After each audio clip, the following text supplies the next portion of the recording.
Day one for Army Recognition Editorial Team at GDA, Gulf Defense and Aerospace in Kuwait City in Kuwait. We are here on the booth of the Military Special Forces of Kuwait, and they're showcasing many of the products they use, their equipment. So let's have a look.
My name is Engineer Sousan Saif. I'm working in Kuwait Air Force.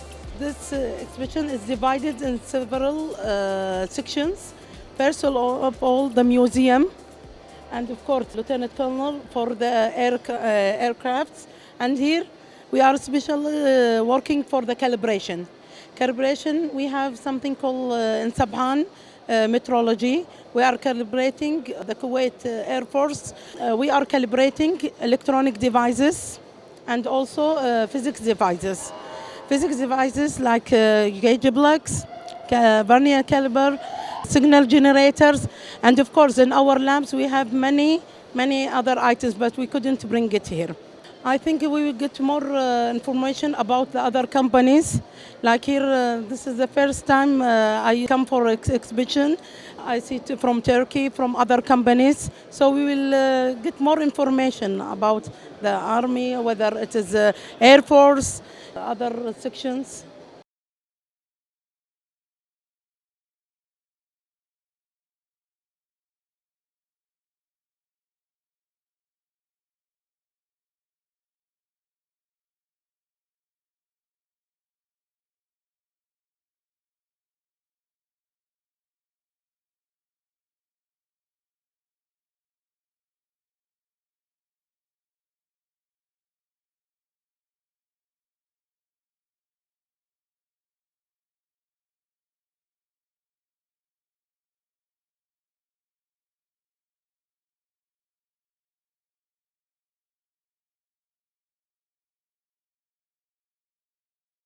My name is Kyle Gilliard.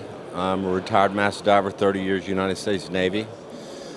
We showed up in Kuwait about September the 2nd on a contract through NAVSEA and through our company, Naval Sea Systems. We're here to support diving and salvage for the Kuwait Navy, Army, Special Forces, whatever they need. What we're here for, this is a standard Navy double lock recompression chamber. It's for treating diving-related injuries, bends cases, decompression sickness on a myriad of tables depending on the situation that the diver presents, how long he was down, how much decompression he missed, is it arterial gas embolism. We can support scuba operations, surface supply diving operations, mixed gas diving operations. The chamber is mobile. It's meant for expeditionary use. It can be put on a ship, locked down, and taken out to support surface decompression oxygen diving, as well as treatment of divers, so it has multiple uses. The chamber has the capability of mixed gas treatment, has 100% oxygen treatment, has air treatment. You can see there's a treatment table right there on the wall. There's a treatment table over here, but there's about 10 different treatment tables that can be used based on what the needs are and what the capabilities of the chamber are. The chamber has the capability to go to 225 feet deep for deep recompression of a serious injuries from massive decompression mist, but most treatment tables start at about 60 feet. and we put them on 100% O2, and within a few hours with air brakes, the patient usually comes out fine and normal. They do, however, have to remain out of diving for a while based on the recovery of their injuries. These chambers can also be used in a myriad of other treatments. They've been used for years in carbon monoxide poisoning, gas gangrene. They're extensively in use now for non-healing diabetic wounds. Currently, Kuwait does not have surface supply diving operations. They have scuba, but scuba is really the most dangerous rig out there, and that's where your biggest problems can come from with arterial gas embolism. So they've got their own chamber now mobile here. I think they're going to expand their capabilities into surface supply diving and obviously most likely mixed gas diving also. And this chamber will be in service for years. This thing will last many, many, many years of service.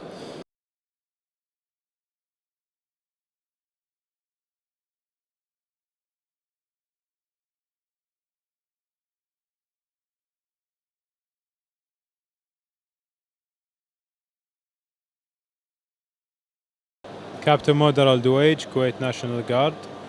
Kuwait National Guard is a military establishment. We support the Ministry of Defense and Ministry of Interior. We also support the fire department. Any threat that's on the borders or inside the city, we deal with it. If there's a natural hazard, let's say, for example, flash flooding or a hurricane, we also deal with it and help the public authorities to deal with it and evacuate civilians. Kuwait National Guard has the latest military vehicles and latest equipment. We also have good maintenance on our vehicles, so none of our vehicles face any problems. We have the Renault Sherpa currently behind me. We have the Steyr Pandor on my right. We have an NBC station. That's one of its kinds in the Middle East. It has the latest equipment, and if I'm not mistaken, it's the only system in the GCC countries that can detect nuclear, biological, and chemical attacks. We have an anti-explosive department. It has the latest equipment. Once MOI, Minister of Interior, if they face an explosive or an IED that they can't deal with, they request our support, and we deal with the situation.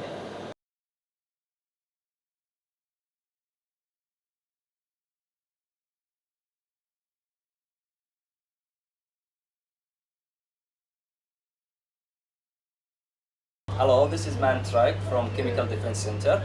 This is a small controlling room back to our operation room in the Chemical Defense Center. We have five equipments inside the car. The first equipment is the Radius 2. It's to detect all the chemical gases from outside, from this one. And the second one is the SVG2. It's only for the radiation, the alpha and the beta and the gamma. And this is the pressure. It's to protect the people inside the vehicle if there is any problem outside. Nothing will damage them. So also the third one is the MM2.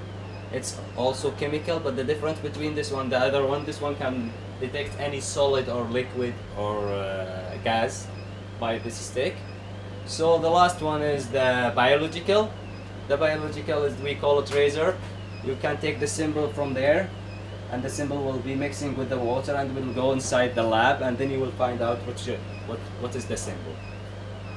So we have a camera outside and camera inside, and we are connecting to our operation room by these computers. And this is the truck, that's all.